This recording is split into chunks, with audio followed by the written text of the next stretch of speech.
Hi everybody, welcome to yet another video. So today we're having a look at the Porphis PRD717. I'll put a link in the description to an unboxing I did of a 717 and a 715. Now the main difference is that the 717, which is the one we use in here, has a split tip, or a V-groove tip as they call it. So it's a 4-split tip, and it also has a different cap. Now I'll also put links in the description to the Porphis website. They have a retail website now. There's a link there to an email if you've got any questions, and there's also a link to their parent company website. So there's lots of links there for you to have a look at if you so wish to. But one of the things I was going to say is the bodies on these are actually the same. So if you had a 715 or a 717, you can make it into the opposing gun by buying a tip set, which consists of a needle, a tip and a cap. I haven't got prices on those because I actually bought the guns themselves rather than a tip set, but I know that the gun body is the same, so you would be able to do that. Contact the lady in the email and she would give you any information you'd need to know. So one of the things I was going to say with these two guns is they're actually very different. Although they're the same body, they actually work quite differently. The 715, again I'll put a link in the description if you want a full review of the 715, is a different sort of gun. You use that, or I use that at 2 bar, a bit less for base coat, about 1.8 for base coat. Extremely fast gun, puts out plenty of material, really lovely to use. Both of these guns, well, they're going to be because they're the same gun, aren't they, effectively, are really well balanced. They just feel so good in the hand because the trigger's the right length. Obviously it will depend on the size of your hand, but for me, the grip is absolutely perfect and the balance is absolutely perfect. They just feel really good in the hand. They've really got the balance right. And when something's balanced, any weight goes away. Now, these things weigh about 465 grams, I think it is. So a Starter 5500 weighs about 530 grams, and a GTI Pro Light or Techno Pro Light weighs about 365 grams. So these are about in between the two. Build quality on these, certainly the look of it is really good. I've only had my 715 for 7 or 8 months now. No problems with it whatsoever. I don't expect any problems with it. Build quality seems really good, certainly up there with the Vilbis and Iwata, etc. Probably not quite as fine watch as the, by that I mean, sort of like a Swiss watch movement manufacturing of the Meiji guns, but nothing is. But it's certainly up there with the Vilbis Starter and Vilbis as far as build quality, as far as I can tell anyway. Obviously only time will tell, but certainly at the moment everything seems fine. But saying about the difference between these two guns, I've told you about the 715. This one works at an entirely different pressure. When I first got this, I thought this was going to be a competitor for the WS400, the NSR Water WS400, because it has a split tip, works at about 2 bar and puts some pressure out. When I did an unboxing video, again I'll put a link in the description. The description's going to be full of links, but it'll be there if you want it. And when I did an unboxing video, I did a spray out against the 715. And what I noticed immediately was the pattern on the 717 was a little bit bottom heavy. Now, if a pattern splits top and bottom, or bottom heavy or top heavy, it normally means that something's not right. It means that either the pressure's too high or the material's too thin. I knew that the material wasn't too thin, so I suspected that this thing needed to run at a lower pressure, and was quite happy to run at a lower pressure. What I didn't realise is that it's happy to run at an extremely low pressure. For me, it's taught the wider 4L and the LPH 400 how you should make a low pressure gun, because in my opinion it's better than both of those as a low pressure gun. By low pressure, it doesn't necessarily mean that it's low air consumption, because it's not. Porphis quote about 15.5 CFM. Now that's going to be at 2 bar at 29 psi. You don't need to use it anywhere near that, so it actually uses less air than the 715. But because the 715 is faster, puts out more material, job for job, this will actually use more air overall. But it's not the 15.5 that is quoted, because as I say, I reckon they're taking that at 2 bar, but at least they're being honest that it does use quite a bit of air. Something with a wider 4L people ask me about, because it's a 1.1, it's designed to run at 1.1 bar, 1.2 bar. People assume that it's not going to use so much air, because they actually quote what it uses at 1.1 bar, and what you'll find is that you actually need to turn it up a bit more than that to get a good smooth finish, whereas this one, it doesn't seem to need that. So as I said, I was expecting a WS400 type gun that would relatively push the fluid out. All the split tip guns are slower than conventional guns, but I thought it would really relatively push the material out, and you would need a higher pressure. And when I did that initial spray up, because I saw it was bottom heavy, I've been experimenting at various pressures, and I've discovered that for base coat, as we're doing in this video here, 1.1 bar is ample for virtually all base coats. You can see the finish it gives here. This is 1.1 bar, so it's 16 psi. Lovely finish, works really, really well. Hardly any overspray as well, although you do get more overspray with the clear coat. But the clear coat in this, I sprayed at 1.3 bar, and again you'll see the finish is actually very good. There's a few nibs in it actually, but you know, that's not the gun's fault. That's just my conditions and probably my hardener, because my hardener is it's got some around the top where I unscrew the lid.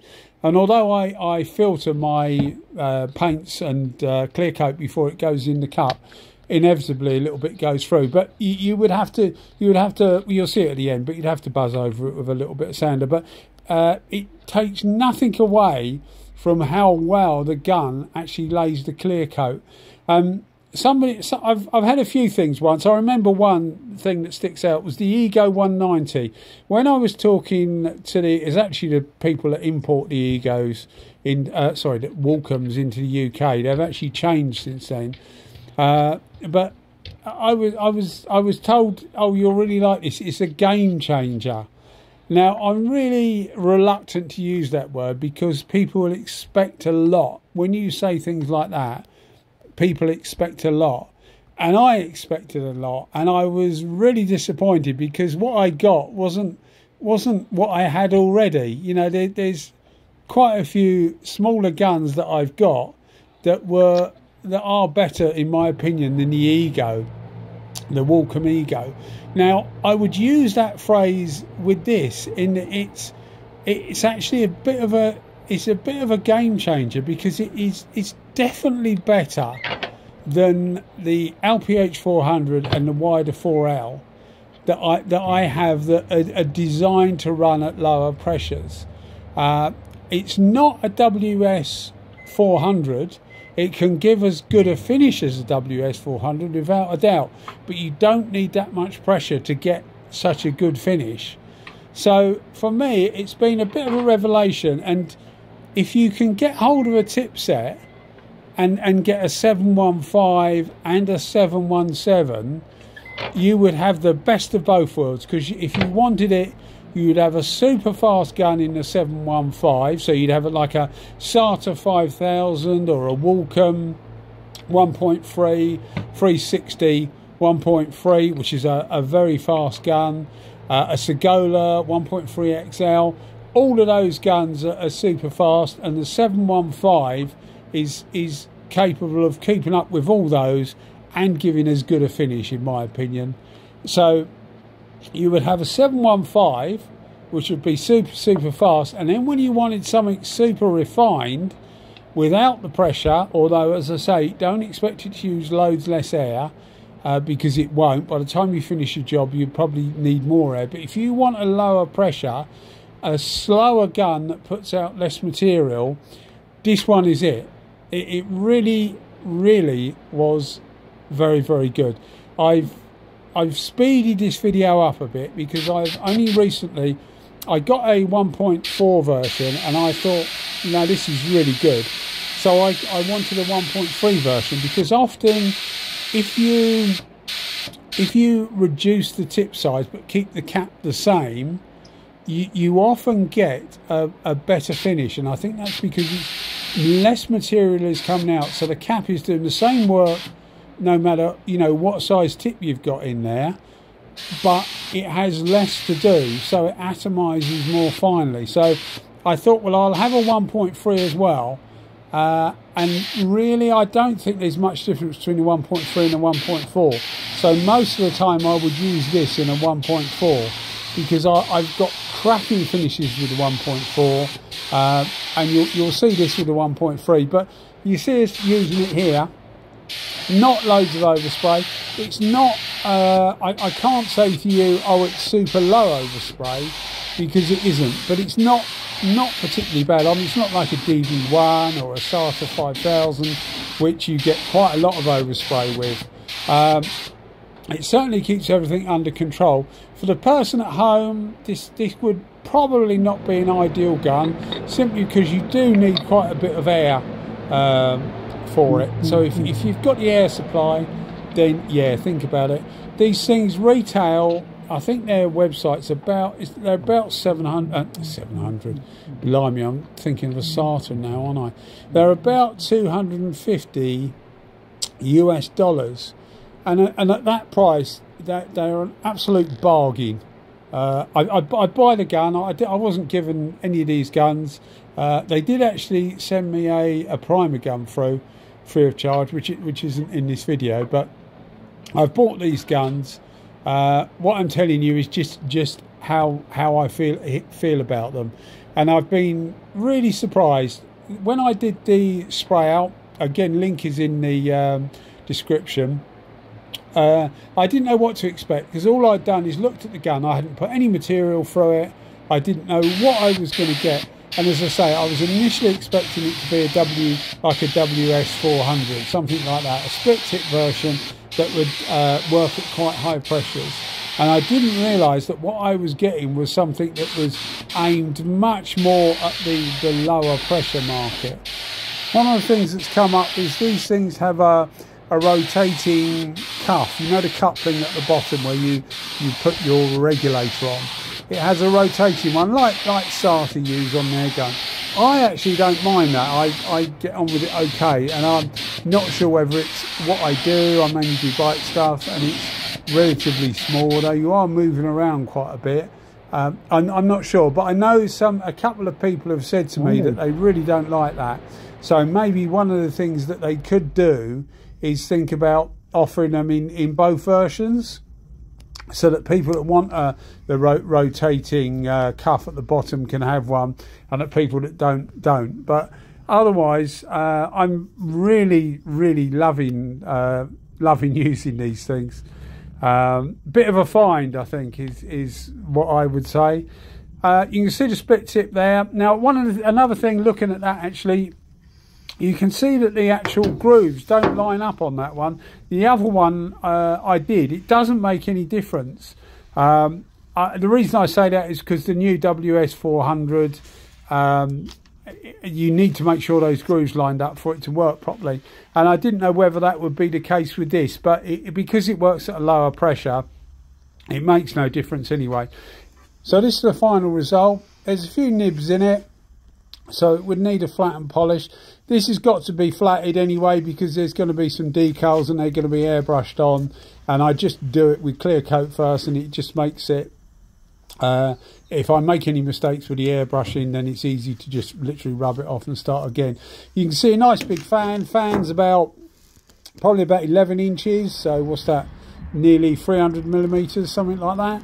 This is outside. This is 1 day later. I normally try and leave it 2 days, but I wanted to get on with this. This is 1 day later, multi-mix 2, so it's a bit of a better quality clear coat than the U-Pole, but no, by no means, you know, better. You see a few nibs there, as I say. It's just come through from the clear coat. It's nothing to do with the gun, but if this was ready to go, it literally just need denibbing and off it goes, because it's a super flat finish, and all that from such low pressures.